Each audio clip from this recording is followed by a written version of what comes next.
Hey guys, it's been a while since I uploaded a video, but I figured I'd give it a shot and just put a new one up on here. Anyways, want to give you an update on the Camaro. It's kind of been through a lot since the last time I uploaded the video. Before it had a 6-speed. Now that's right there. And it's got the Turbo 400 in it. Matter of fact, I'll see if I can get down and show you guys a look at it. There it is right there. I actually just got done putting it in. I need to pull the trans again. This is the trans brake.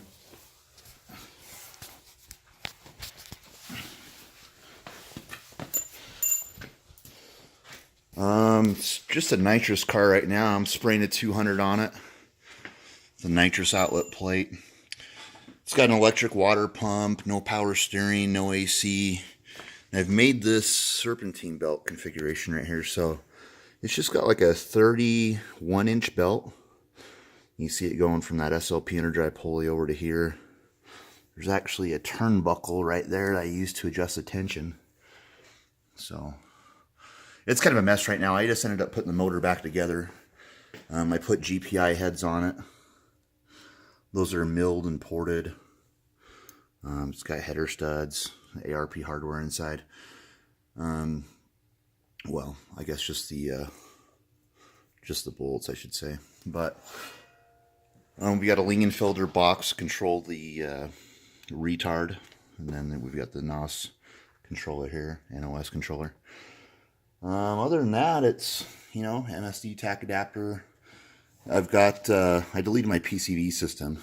You see it's all capped off, nothing going back in the intake manifold, and I've set up these hoses. I've cut these to length and put this can on here. Made the bracket for it. This one's kind of trick over here.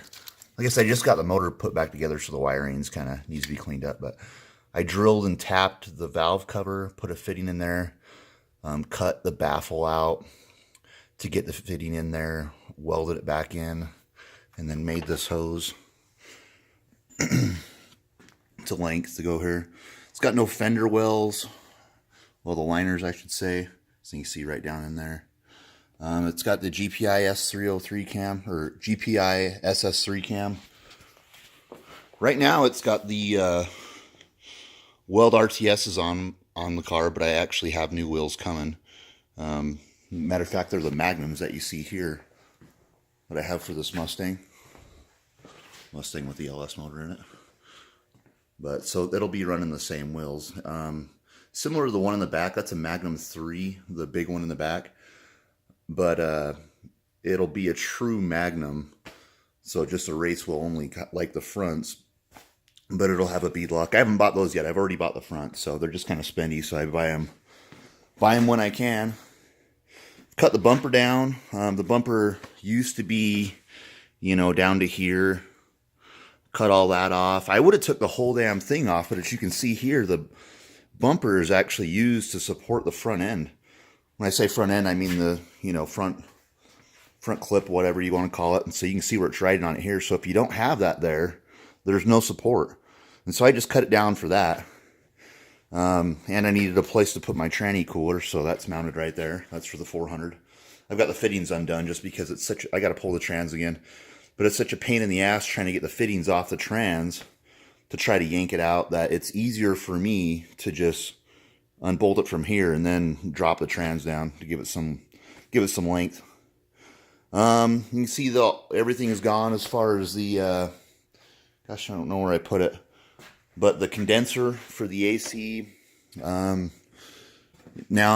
like I said, I did delete my power steering. This is how the Copo Camaros do it. I don't know if you can see down here very well. Let's see if I can get a better shot of it. There's an in and an out, basically, and I just cut everything off and just loop the in to the out. And the hose came all the way around in here, all this length, which I don't really understand why it would do that. You would think it'd be better just to have a short hose, but anyways, there's all this hose, a bunch of other hose I took off, brackets, stock belt. That's about a mile long. It's a ridiculous. But anyways, inside the car, I've got two of these Corbeau FX1 Pro racing seats.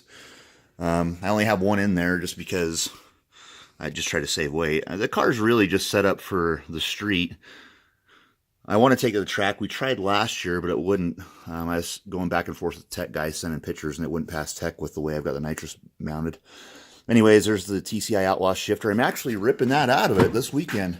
I bought a new shifter, believe it or not, even with as much as I love this shifter. God, I know this fucking thing's a mess, the wiring, but I'm ripping the center console out of here to put this new M&M shifter in it. There's the switch panel for the nitrous.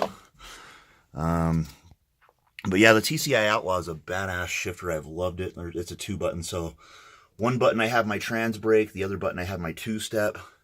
And you see there's no carpet, no nothing. You can see back here to the standalone fuel cell with the 110 in it. Nitrous bottle bracket.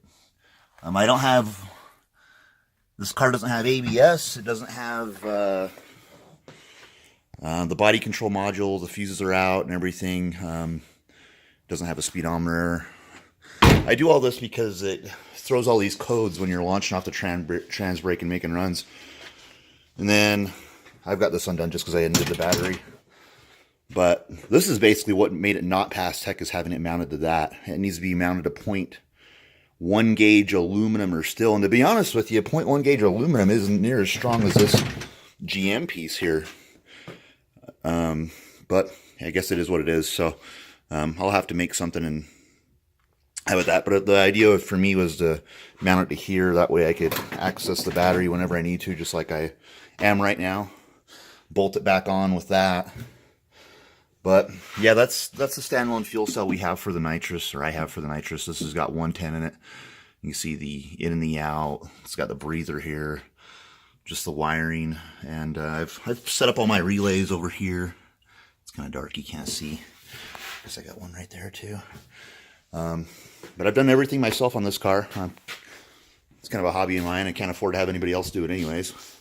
It's running a 29-10.5W, which is actually measures 11 inches wide. That's the W stands for, is wide. And had to take the fender liners out for that. Matter of fact, not only did I take the fender liners out to get them to fit, had to remove a little bit of hardware and move the gas filler tube. Otherwise, it just wouldn't fit. It'd rub. No speakers, no nothing. But anyways, I just want to give you guys an update here. I know it's been a long time. So these are the new tires I'm putting on the front, because I've got new brakes. They're from Aerospace Components, and they'll allow me to run a 15 and almost lose 40 pounds off the front of the car, which is almost entirely a rotational weight too, so that's great. Little shot of the Fox body here. This thing's been sitting forever, but it doesn't cost me any money. Just too sidetracked with this damn thing. Get a shy video of it. Here's the team or group I'm in. Rocky Mountain Streetcars. Got to represent that on the back window. So anyways, there it is. Yeah, I've got some other stuff I'm going to be putting on it. It's got strange coilovers in the back, but you see there's the